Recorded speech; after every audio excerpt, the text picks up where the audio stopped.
संदेश आम जन तक पहुंचाने का काम आज से करीब 600 साल पहले रामानंद जी महाराज के उनकी दिशा निर्देशन में हुआ।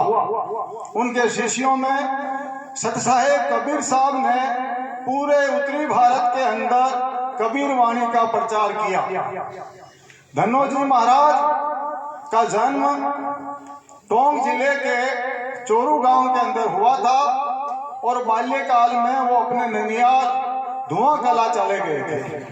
उनकी भगवत भक्ति का भी कथन कुछ ऐसा ही है जैसा कर्माबाई का है कि गांव के ठाकुर जी के मंदिर पर सेवा करने वाला पंडित कहीं चला गया तो पीछे सेवा बालक जना भगत जी को दे दी थी। उन्होंने भोग लगाया, ठाकुर जी ने भोग नहीं किया तो धना जी ने भी भोग करना बंद कर दिया।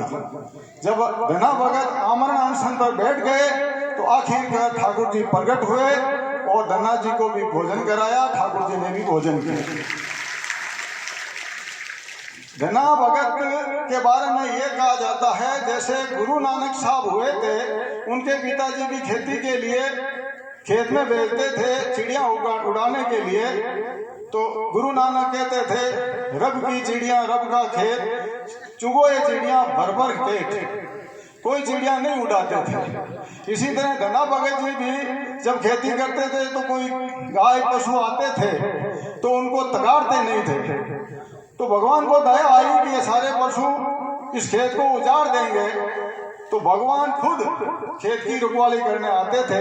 ये कहते हैं कि टिल्लो की को नाद बन गयो झाटरो हाली रे, ये भजन गाया जाता है, मुझे वो भजन नहीं आता है। इस तरह से भगवान को जो समर्पित हुए वो लोग हम सब उत्तरी भारत के अंदर हम सबको प्रेरणा देने वाले थे।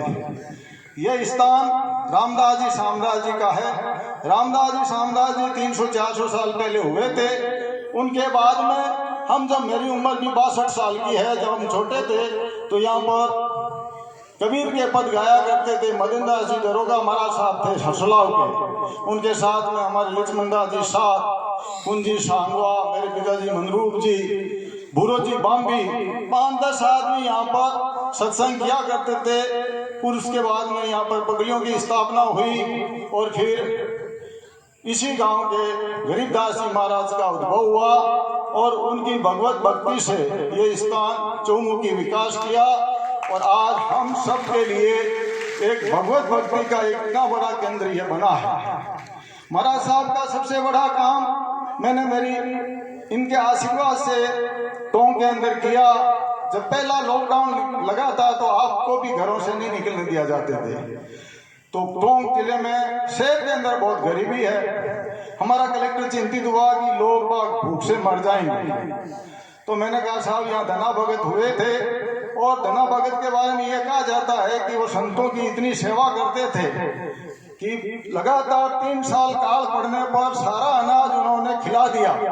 लास्ट में बरसात हुई, सुबह सुबह खेत जोतने के लिए जा रहे थे, सामने भगवान ने परीक्षा लेनी चाहिए, 10-20 संतों की टोली सामने आ रही है। धना भगत जी ने उन्होंने उनसे दंडवत प्रणाम किया और रसोई के लिए निमंत्रण दे दिया।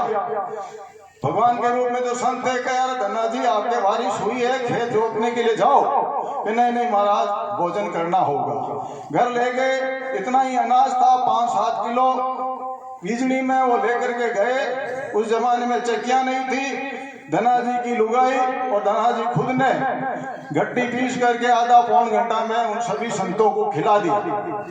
कहते हैं अब बीजने के लिए बीजे क्या, तो कहते हैं कि धना जी तो राम जी को नाम ले पड़ो और तुम्हारा बीज दिया। अब जब फसल पकी तो राजा के लोग आए, जो भी हलदार पटवारी जो भी थे, कि भाई धना जी धारा भी खेतर में धान योजो को लटाओगे। हाँ साहब लाटो, तो कायदेदारी बात है। आगे देखा तो तुम्बा पड़िया। धना जी के करिश्मा का पता नहीं था। उन हलदार पटवारियों ने धना जी को ऊंचा नीचा कहा और एक ठोकर मारी तुम्बा के, तो अंदर से हीरे मोती निकले। ये भगवान के प्रति जो समर्पण होकर के काम करते हैं, उनका काज है वो भगवान साधता है। ये हमारी संस्कृति की शिक्षा है। तो उसी से शिक्षा लेकर मैंने कलेक्टर को कहा साहब यहाँ के लोगों को प्रोत्साहित किया जाए तो अन्नदान हो सकता है, तो क्या कौन करेगा? तो हमने महाराज जी से संपर्क किया, महाराज साहब आप आओ। कलेक्ट्रेट के सभागार के अंदर हमने प्रेस कॉन्फ्रेंस की, वहाँ के किसानों को बुलाया, सारे किसानों ने हामी भरी और 7 दिन के अंदर 2500 क्विंटल गेहूं इकट्ठा हुआ। महाराज साहब ने उसको अपनी ट्रस्ट के पैसे से पिसा करके धनाजी भगत की फोटो के साथ में 25,000 किट बनाए। जब इतना सामान आ गया तो हमारा भी हौसला बढ़ा, हमने बाजार के बाणियों को बुलाया। हाँ तो एक हम मराली आदत भी सीताराम जी ज्ञान की है, तो मैं सेठ आया कि साहब हमल के तेरा की हो, मैं क्यों एडिशनल एसपी मारे करने हैं और मैं थारी दुकान लॉकडाउन तो है ही, हगला ताला तोड़ और ए जी का 25,000 किट है, इन साथ तेल भी चाहिए जी, साबुन भी चाहिए जी, शक्कर भी चाहिए जी, मिर्च मसालो सब चाहिए जी। कि साहब इन अगर धोती पहनने वाले किसानों ने 25,000 अगर किट बना दिए हैं तो 25,000 किट हम तेल साबुन चीनी मिर्च मसाला के बनाएंगे। संतों की कृपा थी सज्जनों, 25,000 कंप्लीट किट बने, 10 किलो आटो विथ मिर्च मसाला, और कोई भी आदमी हमारे वहां पर भूख से पीड़ित नहीं रहा। ये संत महात्मा की कृपा थी, आज अवसर था ये पधारे।